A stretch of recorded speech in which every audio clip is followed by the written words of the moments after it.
Today we're making gazpacho. It's tomato season, and that's the only time to make great gazpacho, when you have great tomatoes.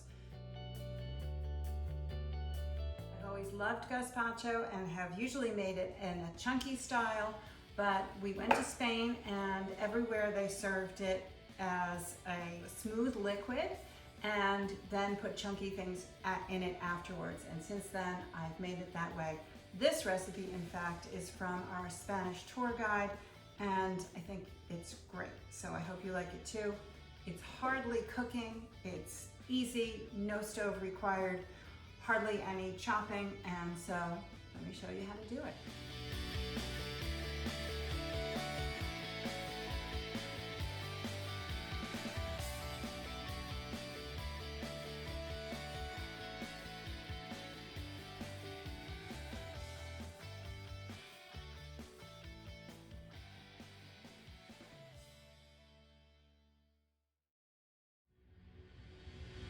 Start with really great tomatoes. Heirloom tomatoes or tomatoes you've grown at home are best. Cherry tomatoes are also good if they are very flavorful. Whatever is the most flavor is what you want to start with. Here's some great heirloom tomatoes. I didn't want to just use one variety, so I'm using like half a tomato of 3 different kinds. The colors are just amazing and the flavors are all different. Be sure and taste them. They're just fantastic. I used a green pepper in here. I normally don't love green peppers, but they really add a little bit of background flavor that's great. When you're adding your cucumbers, you don't want that watery seeds in there, which can also be a little bitter, so I just use a grapefruit spoon to scrape them out. As far as the onion goes, you can use yellow or red, doesn't really matter, and about a 1/4 cup, just, eyeball it. You can use 1 or 2 cloves of garlic. All right, now we need 1 piece of baguette, or this is a Portuguese roll. Oops. I have to get it overflowing over the sink. And we're just gonna pour water on there until it starts to fall apart, which it's doing right now. And then we're gonna gently squeeze that out and add that right in to the mix. And that's all going into the blender. Okay, so I know from experience that my blender is not big enough to hold the entire batch at a time, so we're going to do half and half. Extra water can always be added if your blender isn't mixing things easily. Then we're going to add our liquid. We need a 1/4 cup of really nice olive oil, whatever you can afford. This is the California Olive Ranch, but it's the Miller's Blend, bold and peppery, so that's going to give it a little bit of a zip.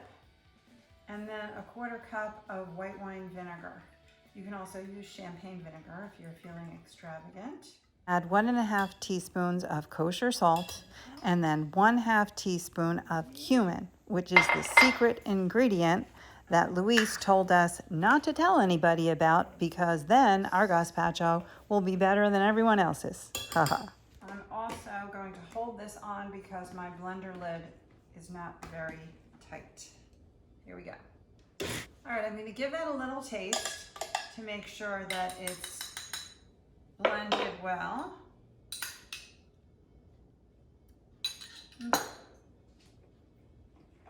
So good. Okay, so I'm going to blend that a little bit more. What we're after is a really smooth, silky texture. I'm thinking I can add the rest of the ingredients in. So hopefully this doesn't overtax this blender. It's gonna be tight, so we don't have an explosion. We'll see what happens. Hopefully it doesn't. Okay, moment of truth. Just try that again. This is beautiful peachy orange color. Okay, I'm done. No, I'm not done. I mean, I'm done cooking, because that's delicious. All right, if your blender does not process things finely enough, you can strain this and pour it off and save the solids to eat as a snack on bread and just serve the pureed juice. That's the idea. So we're just gonna pour that in here. We want to get all of that out. Don't want to waste any of it. Okay, so that's our beautiful gazpacho. That's all there is to it. We're gonna put this in the refrigerator to get really cold, and the flavors will blend and taste even more amazing than they do right now. And then the next day you can correct the seasonings and add little cubes of vegetables. So this goes right in the fridge, and we'll be back tomorrow. So here's the gazpacho, nice and cold, and we're gonna serve it up.